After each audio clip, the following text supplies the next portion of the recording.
The rhythmic beep of the heart monitor was the metronome of my world, a steady counterpoint to the controlled chaos of the operating theater. Here, inside the hallowed halls of Metropolitan University Hospital MA, Boston's gleaming temple of healing life and death danced on the edge of a scalpel. And presiding over this intricate ballet was Dr. Alistair Cromwell, chief of cardiothoracic surgery, a man whose reputation was as polished as the gleaming instruments laid out on the sterile blue drape. I stood back, observing, my role that day relegated to third assist, essentially a glorified retractor holder. But I always watched. Cromwell moved with an economy of motion that bespoke decades of practice.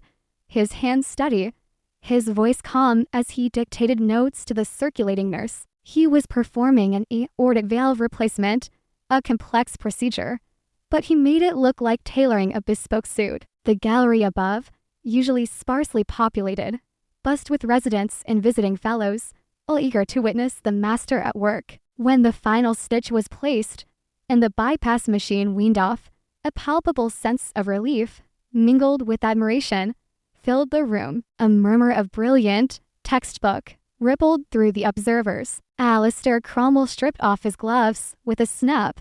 His eyes, sharp and intelligent behind his surgical loops, briefly met mine. He offered a curt, almost regal nod. Well done, team. Another life saved, thanks to meticulous work. His gaze lingered fractionally longer on his son, Dr. Marcus Cromwell, who stood opposite me, looking slightly flushed and overly eager. Marcus, good exposure on the ascending aorta. You're learning. Marcus preened visibly. Thank you, father. Just following your lead. His smile felt practiced, a little too wide. Later, in the scrub room, the elder Cromwell clapped his son on the shoulder. Senator Albright's wife is coming in for a consult next week. Simple mitral valve repair. I want you to take the lead, Marcus. I'll supervise, of course. Good exposure for you. Marcus beamed. Absolutely, father. Thank you. I ran the water over my hands, the antiseptic soap stinging the small nicks and cuts that were the constant companions of a surgeon. A simple mitral valve repair assigned to Marcus, while I, fresh off successfully navigating a treacherous dissection, repair an emergency case the night before a case no one senior wanted to touch on a weekend, was still scrubbing in as third fiddle. The contrast wasn't lost on me. My name is Dr. Daniel Sterling. I'm 30-something, like Marcus, but our paths to this point couldn't have been more different. I didn't grow up summering on the Cape or attending galas with hospital benefactors. My world was Scranton, Pennsylvania, a city built on coal and steel, where grit was currency and connections meant knowing the foreman, not the hospital board chair. My father worked in a factory. My mother was a teacher. Getting into medical school, let alone landing a coveted cardiothoracic fellowship at MA, felt like breaching a fortress. I'd clawed my way here through sheer force of will, endless hours of study, and a genuine, burning passion for fixing broken hearts. MA was supposed to be the pinnacle, a place where talent shone brightest, and in many ways, it was. The resources were unparalleled, the research opportunities staggering. Initially, I revered Dr. Alistair Cromwell. He was a giant in the field, his surgical skill undeniable. I devoured his papers, attended his lectures, hoping to absorb even a fraction of his expertise. I believed, perhaps naively, that dedication and skill were the only metrics that mattered. But the longer I spent here, the more I saw the invisible architecture of power and privilege that underpinned the gleaming facade. The Cromwell name opened doors that remained firmly shut for others, regardless of ability. Marcus, despite lacking the innate surgical intuition and steady hands that defined his father, floated through the program. He was assigned the more straightforward cases.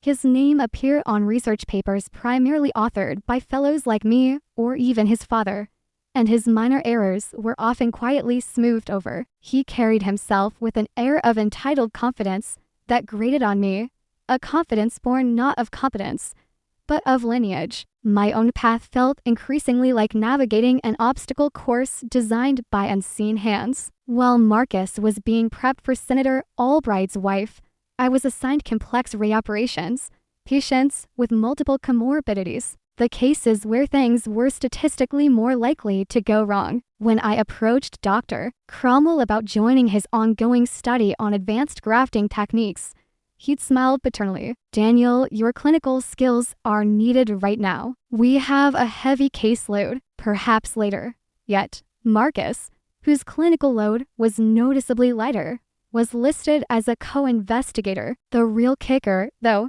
was my research proposal. For months, I'd been pouring my free time, what little there was, into developing an algorithm, an AI model designed to predict acute cardiovascular events based on subtle EKG changes in patient data, potentially revolutionizing early detection. It was ambitious, cutting edge, and I believed truly significant. I'd meticulously gathered preliminary data, run initial simulations, and prepared a detailed proposal. I requested a meeting with Dr. Cromwell, laying out my vision with nervous excitement. He listened patiently, steepling his fingers, his expression unreadable. "Interesting concept, Daniel," he'd said, his tone measured. Very forward-thinking, he picked up the proposal, flipping through the pages without really seeming to read them. "AI in medicine is a challenging field, requires significant resources, validation, statistical power." He placed the proposal back on his desk,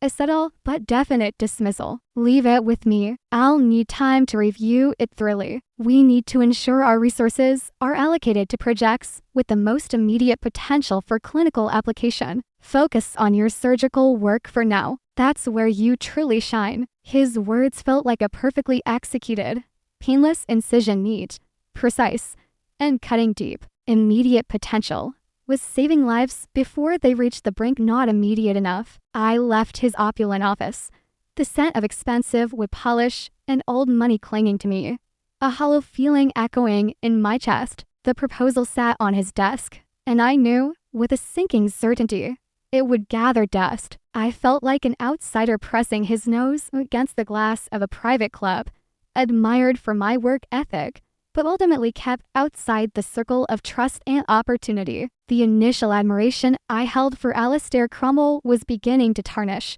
replaced by a growing unease, a quiet resentment I tried hard to suppress. I told myself to work harder, prove them wrong. Surely merit would eventually win out. Surely. The first tremor that truly shook my carefully constructed belief system came during a routine coronary artery bypass graft surgery. It wasn't exceptionally complex, assigned, naturally, to Marcus Cromwell, with his father supervising. I was first assist this time, standing directly across from Marcus. Nurse Helen Carmichael, the OR's seasoned matriarch, her eyes missing nothing, was managing the instruments. Everything proceeded smoothly until Marcus began suturing the distal anastomosis of the saphenous vein graft to a small coronary artery. His movements were slightly jerky, lacking the fluid confidence of his father, or, if I were honest with myself, even my own. I saw his needle angle was slightly off, to deep. "Marcus, careful with the depth,"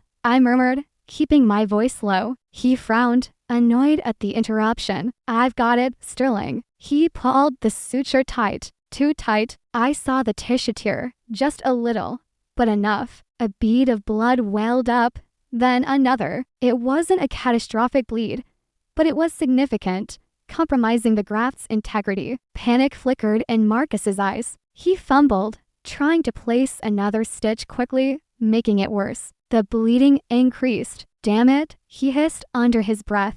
Before I could even suggest a course of action, Alistair Cromwell, who had been observing with hawk-like intensity, stepped forward smoothly. "Let me take over, son," he said, his voice betraying no alarm, only calm authority. Marcus gratefully stepped back, his face pale beneath his mask. With deft, precise movements, Alistair repaired the damage, placing fine sutures to control the bleeding and secure the graft. It took him less than a minute. He glanced pointedly at Marcus. "Gentle traction, always. Remember your training." Then, His gaze swept across the OR, locking momentarily with mine. Then Nurse Carmichael's. It was a look that conveyed a clear, unspoken command. This stays here. Later, in the recovery room, I overheard Alistair speaking quietly, but firmly to the resident responsible for the post-operative notes. The patient had some diffuse atherosclerosis in the target vessel, making the anastomosis technically challenging, a bit more oozing than anticipated, but well controlled. Document it as such. My blood ran cold. It wasn't diffuse atherosclerosis. It was a technical error, a significant one. Marcus's error, covered up with a casual lie dictated by the chief himself. I saw Nurse Carmichael nearby, her lips pressed into a thin, disapproving line as she organized supplies, pretending not to hear.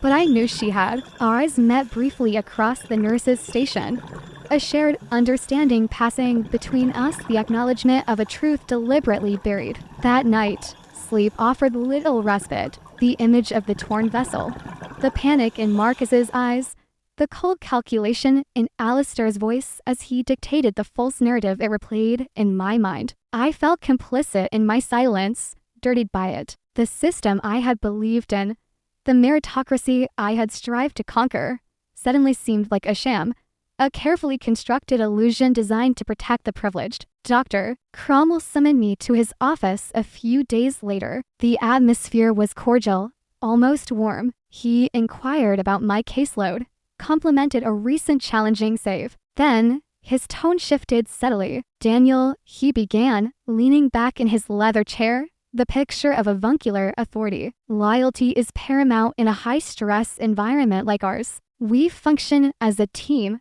a family, really. We protect each other. Understand?" His eyes held mine, a clear warning veiled in mentorship. He wasn't asking. He was telling me. The price of belonging, it seemed, was silence. The price of my career, my precarious foothold in this elite world, was to swallow the truth, to become part of the machinery that covered up incompetence and prioritized reputation over patient safety. The unease I'd felt before curdled into something sharper, colder, disillusionment mixed with a nascent, simmering anger. I nodded, my voice tight. "Understood, Dr. Cromwell." But as I walked away from his office, the word family echoed mockingly in my ears. I was no son here. I was merely a skilled hand, useful as long as I played by the rules, disposable if I dared to question them. The foundation of my respect for Alistair Cromwell crumbled, leaving behind a growing sense of dread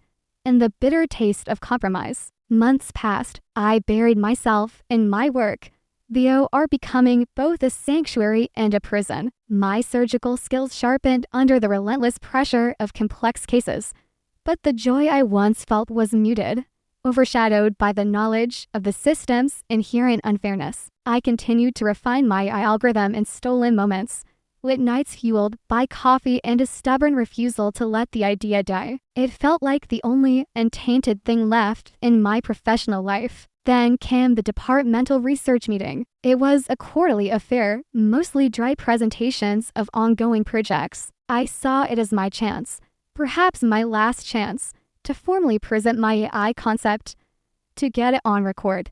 Even if Cromwell had previously sidelined it, I spent weeks polishing the presentation, ensuring the data was robust, the methodology sound. When my turn came, I spoke with a passion I hadn't felt in months, explaining the potential of using machine learning to identify patients at imminent risk of cardiac arrest or stroke, predicting events hours, maybe even days, before they happened. I showed my preliminary results, the promising correlations, the potential for saving countless lives through early intervention. There were polite questions, some intrigued murmurs. Marcus Cromwell slouched in his chair, scrolling through his phone for most of it. Alistair Cromwell watched me, his expression thoughtful, almost appraising. When I finished, he offered measured praise. "A very ambitious project, Dr. Sterling. Impressive preliminary work. Of course, translating such models into reliable clinical tools is a long road. Significant validation is needed."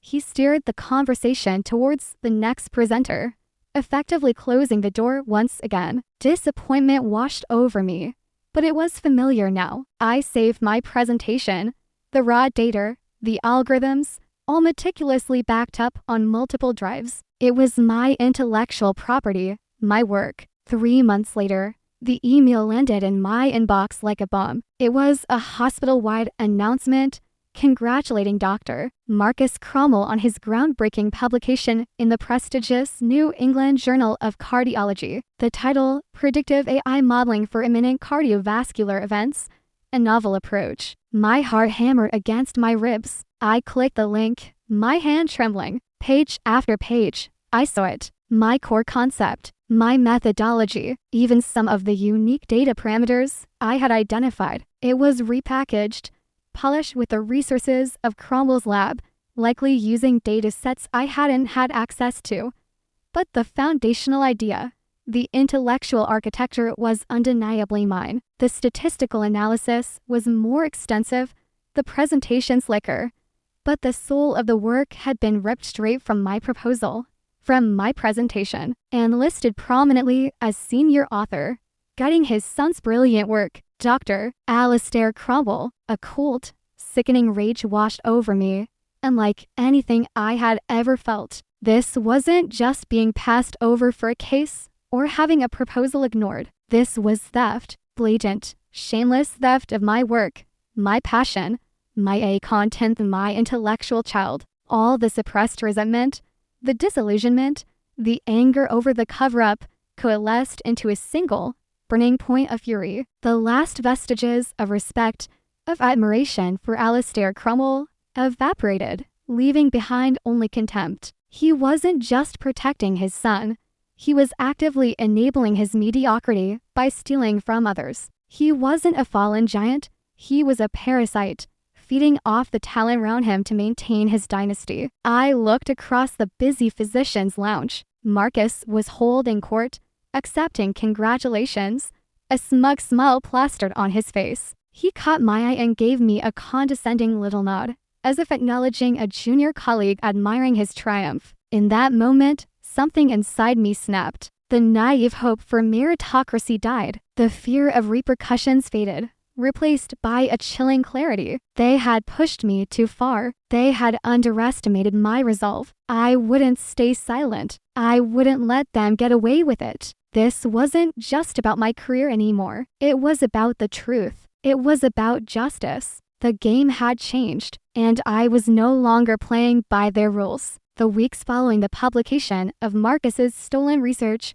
were a masterclass in institutional maneuvering and brazen arrogance. The patient from Marcus's botched bypass surgery, Mr. Henderson, wasn't recovering well. His ejection fraction remained low. He complained of persistent angina, and whispers began circulating among the floor nurses about the difficult postoperative course. His family, initially trusting, started asking pointed questions, their polite inquiries gradually taking on an edge of suspicion. I witnessed Alistair Cromwell navigate this delicate situation with chilling finesse. He met personally with the family, his face etched with carefully calibrated concern. He spoke of Mr. Henderson's complex underlying disease, the inherent risks of surgery, the subtle anatomical variations that made the procedure more challenging than anticipated. He ordered redundant tests, consulted specialists from other departments, all creating a smokescreen of diligent care while obfuscating the original error. He applied subtle pressure on the attending physicians managing Mr. Henderson's floor care, ensuring the official narrative remained consistent with the falsified operative report. It was a symphony of manipulation, conducted by a maestro of deceit. Meanwhile, Marcus, emboldened by the publication and shielded by his father, grew increasingly insufferable. He'd casually drop references to his AI research in meetings, pontificating on its future applications. Once, in the hospital cafeteria, he approached me while I was trying to grab a quick lunch. "Sterling," he began, leaning against the table with a proprietary air. "Read my paper yet? Pretty groundbreaking stuff, wouldn't you say?" He smirked, taking a bite of his sandwich. "Father thinks it could revolutionize predictive cardiology. Big implications." I looked up at him, my fork frozen halfway to my mouth. The sheer audacity of it took my breath away. He knew, he had to know, at least partially, where the core ideas originated. Yet, here he was, claiming it so effortlessly, so arrogantly. I felt a surge of hot anger, but I forced it down, replacing it with ice. It certainly covers familiar ground, Marcus, I said, my voice carefully neutral, but with a slight emphasis on familiar. His smirk faltered for a split second, a flicker of unease in his eyes, before the entitled mask snapped back into place. Well, innovation often builds on existing concepts, doesn't it? Takes the right mind to put it all together. He clapped me condescendingly on the shoulder. Keep up the good work in the OR, Sterling. Someone's got to handle the grunt work.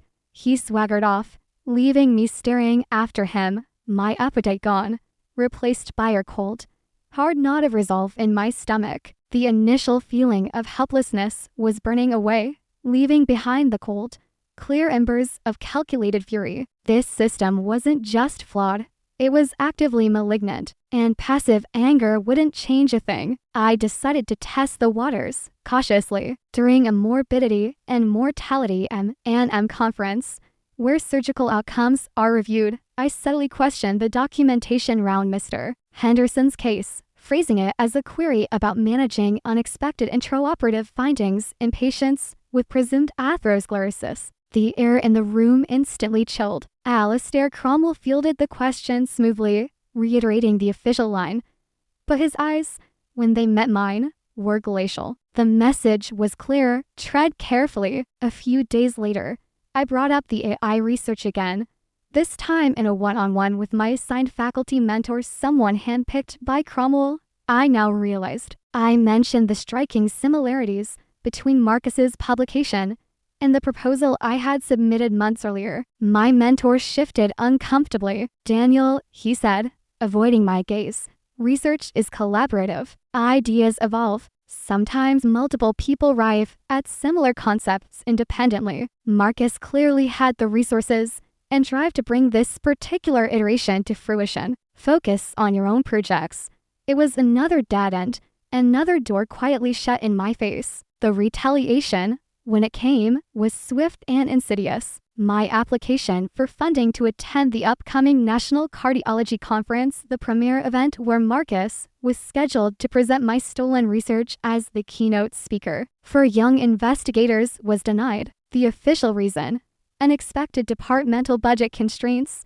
Yet, funding was approved for several other fellows, including those with far less seniority. Simultaneously, vague, unpleasant rumors began circulating, whispers about my difficult attitude, my alleged lack of team spirit, questioning my suitability for complex academic medicine. It was character assassination by 1,000 cuts, designed to isolate me, discredit me before I could even formulate a proper challenge. The most blatant act of intimidation, however, was reserved for Nurse Helen Carmichael. Helen, with her decades of experience and unimpeachable integrity, had seen too much. She hadn't explicitly discussed the Henderson cover-up or the research theft with me, but her knowing glances and quiet words of encouragement, "Keep your head up, Daniel, your skills speak for themselves," told me she knew the score. Apparently, she tried to voice concerns perhaps about Marcus's general carelessness, perhaps more specifically directly to Alistair Cromwell. The result: within a week, Nurse Carmichael, the veteran anchor of the cardiothoracic OR, was abruptly reassigned, transferred to the pre-admissions testing unit, a clinical backwater compared to the high-stakes environment she thrived in. It was a clear message to her, and an even clearer one to me: anyone who aligns with Sterling will be punished. Seeing Helen packing her locker, her face a mixture of anger and resignation, was the final straw. The fear I had felt, fear of losing my job, my career, my future, evaporated. It was replaced by a cold, hard certainty. They had pushed me into a corner, blocked every legitimate avenue, tried to silence me, and punish those who showed even tacit support. They thought they had broken me, isolated me. They were wrong. They had simply removed my illusions, and left me with nothing left to lose within their corrupt system.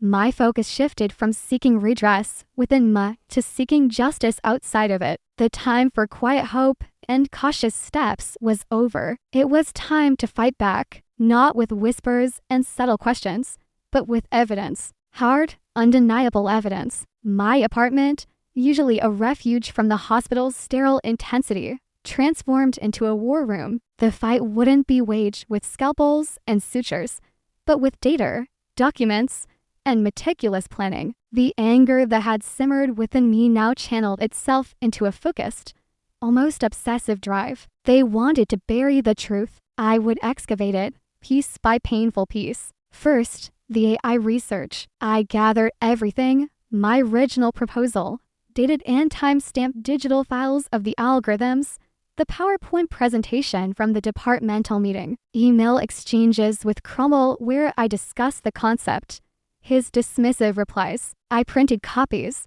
saved encrypted files to multiple thumb drives, and stored them securely off-site. I cross-referenced dates, highlighting the timeline my documented work predating Marcus's publication by months, even years in terms of conceptual development. The paper trail was clear, damning. Next, the Henderson case. This was trickier, more dangerous. Accessing official patient records illicitly was out of the question. That would destroy my own credibility and potentially lead to legal trouble. But I had been there. I had seen it. I began compiling detailed personal notes, reconstructing the surgery from memory, minute by minute. Marcus's hesitation, the angle of the needle, the tear, the exact location, the sudden spurt of blood, Alistair Swift intervention. His precise words in the OR and later, when dictating the misleading post-op note. I documented the date, the time, the personnel present. My memory, honed by years of surgical training requiring intense focus and recall, was sharp. I corroborated details where I could, subtly through casual conversation with other OR staff I vaguely trusted, careful not to reveal my full intent. Remember that Henderson case? Tough vessel.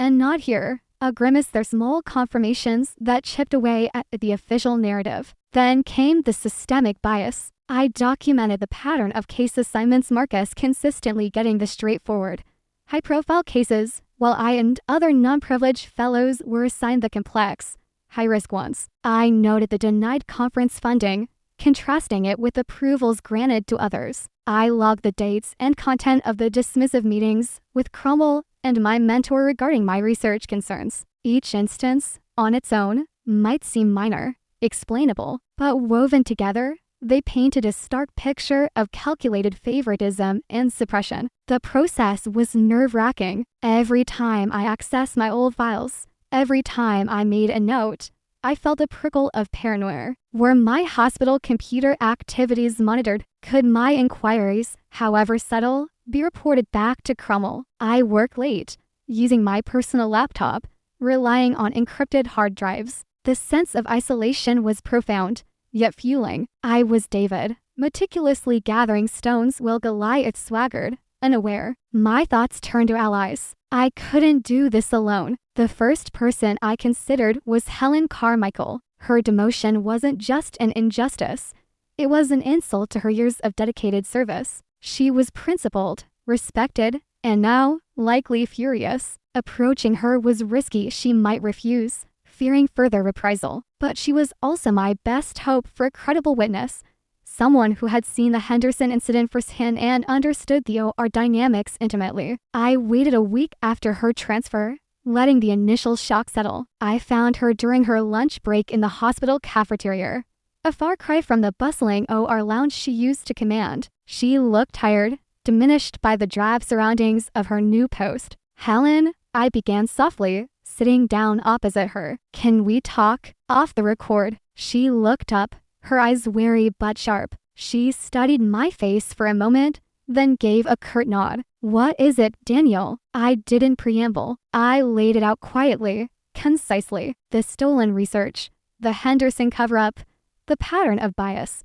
my intention to fight back, the evidence I was gathering. I didn't ask her to do anything immediately, just to listen. As I spoke, I saw the weariness in her eyes replaced by a familiar spark of indignation. When I finished, she was silent for a long moment, stirring her coffee. "They think they can just sweep people aside," she said finally, her voice low but tight with anger. "Treat people like disposable cogs in their machine. Alistair, he used to be different. Or maybe I just didn't want to see it." She looked directly at me. "What you're doing, Daniel, it's dangerous. They'll try to crush you." "I know," I replied simply, "but I can't let them get away with it. Not just for me, for Henderson, for anyone else they might harm or exploit." She took a deep breath. "Okay, Daniel, okay. I saw what happened in that OR. I know Marcus shouldn't be operating unsupervised on complex cases. And I know Alistair lied on that report."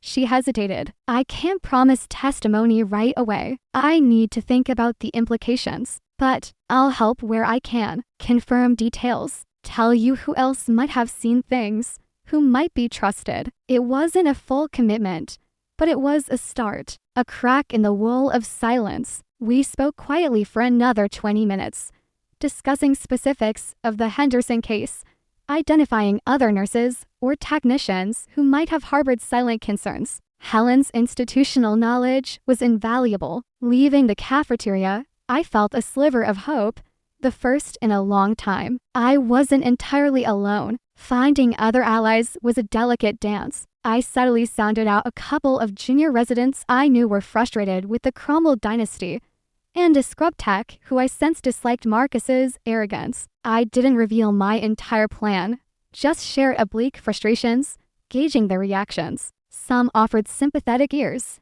but shied away from anything concrete. Others offered quiet, non-committal support. It was slow, painstaking work, building a fragile network of potential witnesses, each conversation fraught with the risk of betrayal. With a growing cache of evidence and a potential key ally in Helen, I faced the critical decision: how to deploy this information. Going through MUH's internal channels was suicide. The ethics committee, the administration, they were all too intertwined with Cromwell's influence. He'd squash any internal complaint before it saw the light of day. My options boiled down to two main avenues: the press or the official regulatory bodies. The press offered speed and public impact, the potential to shatter the Cromwell's reputation overnight. But it could also be sensationalized, potentially lack the rigor needed for official sanctions. The state medical board offered a path to tangible consequences: investigation,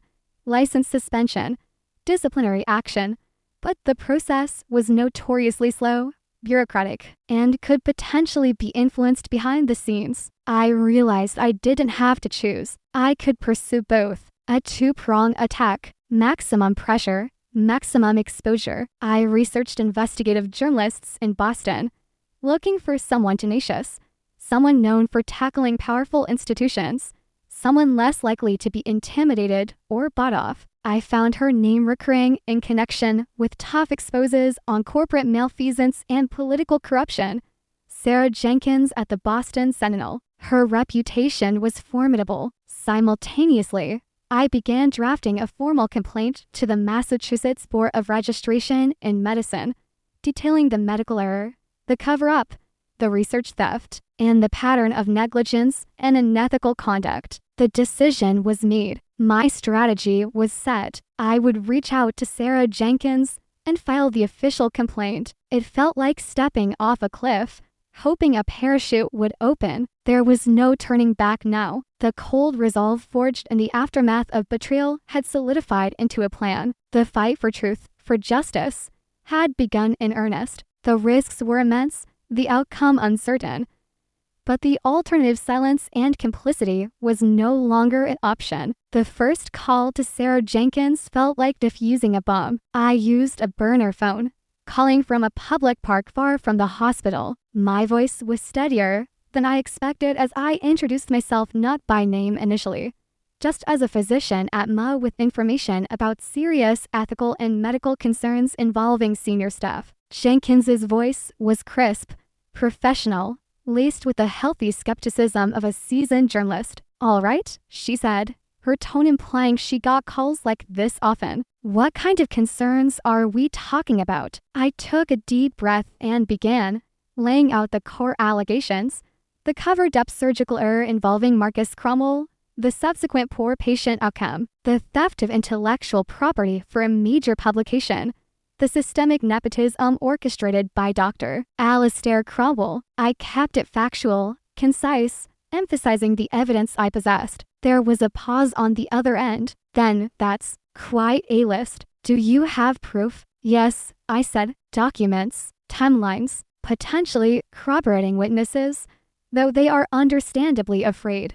Who are the Cromwells? She asked, though I suspected she knew. Dr. Alistair Cromwell is chief of cardiothoracic surgery. His family is very influential in Boston, major donors to the hospital. Another pause. Okay, she said, her voice now sharp with interest. This sounds like something the Sentinel might be interested in, but I need verification, hard evidence, and I need to protect my sources. Can we meet somewhere discreet? Bring whatever you feel comfortable sharing initially. We arranged a meeting at a nondescript coffee shop in Cambridge later that week, handing over copies of my research proposal, the dated files, printouts of key emails redacting sensitive patient info where necessary, and my detailed, anonymized notes on the Henderson surgery felt like shedding a heavy skin. Jenkins examined the documents intently, her expression unreadable. She asked sharp, probing questions, testing the consistency of my story, assessing my credibility. She didn't promise anything, but as I left, she gave me a firm nod. Let me look into this. I'll be in touch. Be careful. Simultaneously, I finalized my complaint to the Board of Registration in Medicine. It was a formal, meticulously documented account referencing specific dates, procedures, and ethical codes violated. I included copies of the key evidence regarding the research theft and a detailed narrative of the Henderson surgery incident and its alleged cover-up, stating my willingness to provide further information and testimony under oath. Sending it via certified mail felt like launching a missile. I knew the impact would be significant, but the trajectory and fallout were beyond my control. The following weeks were a blur of anxiety and furtive activity. Sarah Jenkins began her investigation, operating with impressive discretion. She started by verifying the publication details, comparing Marcus's paper with my earlier work, likely consulting independent experts. She looked into Mr. Henderson's case, perhaps using public records requests or confidential hospital sources to access parts of the official chart, cross-referencing it against the timeline I provided. Meanwhile, the state medical board acknowledged receipt of my complaint, informing me that an investigator had been assigned. The official process had begun, grinding slowly but inexorably forward. The tension within MUH became almost unbearable. Alistair and Marcus Cromwell must have sensed something was shifting. Perhaps Jenkins's inquiries, however subtle, were reaching their ears. Perhaps the board's initial feelers were being put out. They didn't know the source or the extent of the threat yet, but the atmosphere grew thick with suspicion. Alistair became even more remote, his rare interactions clipped and formal. Marcus alternated between forced joviality and petulant defensiveness. I felt their eyes on me constantly, scrutinizing my every move. The pressure to maintain a facade of normalcy while secretly cooperating with two separate investigations was immense. Every ping of my phone, every unexpected knock on my office door sent a jolt of adrenaline through me. Sarah Jenkins contacted me periodically, usually through encrypted messages or brief calls from different numbers. She was verifying details, seeking clarification, occasionally asking if I knew specific individuals she wanted to approach. She managed to speak confidentially with Helen Carmichael, who, emboldened by the official investigation and Jenkins's assurances of anonymity, confirmed the key events of the Henderson surgery she had witnessed. Jenkins also found one or two other nurses and technicians willing to speak off record, corroborating aspects of Marcus's carelessness and the culture of fear surrounding the Cromwells. The wall of silence was beginning to crack. The Cromwells, sensing the net tightening, started pushing back. Their lawyers likely became involved, perhaps trying to identify the source of the leaks, possibly issuing veiled warnings to staff about confidentiality. Rumors intensified now, suggesting I was disgruntled due to professional jealousy. Unstable even. I overheard snippets of conversation, saw colleagues avoiding my gaze. The isolation deepened, but so did my resolve. Let them flail. The truth had momentum now. Then, one Tuesday morning, it happened. I walked into the hospital lobby and saw it displayed prominently at the newsstand, the Boston Sentinel. The headline screamed across the front page in bold black letters. Scandal at MA, top surgeon accused of cover-up, research theft. Cromwell dynasty under fire. My breath caught in my throat. Below the headline was a picture of Alistair Cromwell, looking imperious, and another, smaller one of Marcus. The article, penned by Sarah Jenkins, was devastating. It laid out the entire story, meticulously documented. The botched Henderson surgery, the falsified records, the stolen AI research citing expert analysis confirming the similarities and timeline, the pattern of nepotism, Helen Carmichael's suspicious transfer, while protecting her sources' identities where necessary, referring to me as a concerned physician whistleblower and Helen as a senior OR nurse. The narrative was damningly specific, supported by timelines and corroborating accounts. Jenkins had woven together the threads of evidence into an undeniable tapestry of corruption and deceit. The hospital erupted. Copies of the Sentinel were everywhere. Staff huddled in corridors, whispering, reading the article on their phones. The atmosphere crackled with shock, disbelief, and for some, a grim sense of vindication. The carefully constructed facade of Cromwellian invincibility shattered in a matter of hours. That same afternoon, an official email landed in every MA inbox. The Board of Registration in Medicine had released a preliminary statement confirming an active investigation into Dr. Alistair Cromwell and Dr. Marcus Cromwell regarding serious allegations of professional misconduct, including potential patient endangerment, breach of ethics, and academic fraud.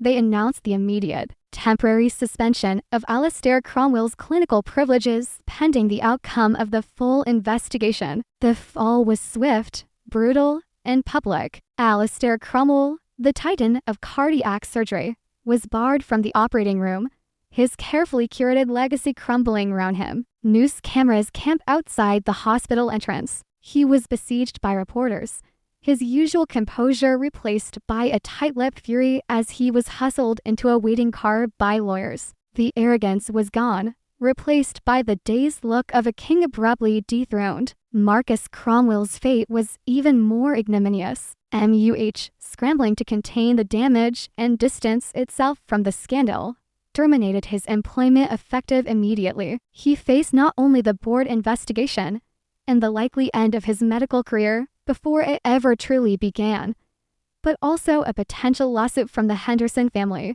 who were now armed with devastating public evidence supporting their suspicions. I saw him once more, clearing out his locker, his face pale and drawn, avoiding everyone's eyes. The entitled swagger had vanished, leaving behind only a bewildered, broken young man stripped of his father's protection. The aftermath was messy, but ultimately cathartic. The Sentinel exposed, and the board's investigation acted as catalysts for profound change at MA. My identity as the whistleblower eventually became known within the hospital. Though Jenkins protected me publicly, there were initial moments of awkwardness, some lingering resentment from Cromwell loyalists, but overwhelmingly, I was met with quiet respect, even admiration, from colleagues who had long felt stifled by the old regime. My name was officially cleared. The hospital formally acknowledged that the AI research was solely my intellectual property, issuing a public apology for the misattribution in Marcus's publication. Mr. Henderson's family received a substantial, confidential settlement from MA, along with a formal, sincere apology acknowledging the substandard care and the initial lack of transparency. It couldn't undo the damage, but it offered a measure of accountability. Nurse Helen Carmichael was immediately reinstated to her position as senior OR nurse in cardiothoracic surgery. More than that, she was asked to co-chair a new task force on patient safety and ethical conduct. Her experience and integrity finally given the recognition they deserved. Her return to the OR felt like a restoration of order, a symbol of the changing tide. The scandal forced Ma into a period of painful but necessary introspection and reform. New, stricter protocols for surgical supervision were implemented. Policies protecting whistleblowers were strengthened, creating anonymous reporting channels. An external review board was established to oversee research integrity and authorship disputes. The emphasis shifted, at least publicly, towards fostering a culture of transparency, accountability, and genuine meritocracy, rather than relying on reputation and lineage. As for me, the future, once clouded by uncertainty and injustice, suddenly opened up. Offers came flooding in from prestigious institutions across the country, drawn by my now proven surgical skill, my validated research, and perhaps my demonstrated courage. The National Cardiology Conference, from which I had been barred, invited me to present my AI research not as a young investigator, but as a keynote speaker in a special session on innovation and ethics in medicine. Standing on that stage, presenting my work under my own name, seeing the genuine interest and respect in the eyes of my peers, felt like the culmination of a long, arduous journey. It wasn't just a personal victory. It felt like a victory for every doctor, every researcher, who believed that integrity and patient well-being should always come first. I ultimately chose to stay at MUH. Leaving might have been easier, a clean break, but staying felt like a responsibility, a chance to be part of the rebuilding process, to help shape a better, fairer environment for the next generation of surgeons, ensuring that talent and dedication, not connections, were the true measures of success. I began mentoring younger residents, emphasizing not only surgical technique, but also the unwavering importance of ethical conduct. The road had been fraught with risk, isolation, and fear, but looking back, I knew I would make the same choices again. The path of truth is often steep and shadowed, demanding courage in the face of power, but integrity, like a skilled surgeon's hand, ultimately cuts through the diseased tissue of deceit and corruption. In medicine, as in life, abusing privilege and silencing dissent inevitably leads to decay. It takes only one individual, armed with conviction and evidence, to challenge a flawed system and remind us that true strength lies not in protecting status, but in upholding principles and protecting those we vow to serve. Talent and ethics are the bedrock of a lasting legacy. Privilege and cover-ups are merely foundations built on sand, destined eventually to crumble. How do you find today's story? Leave a comment below. If you like this video, please like and share. Especially don't forget to subscribe to the channel so you don't miss our interesting and exciting stories.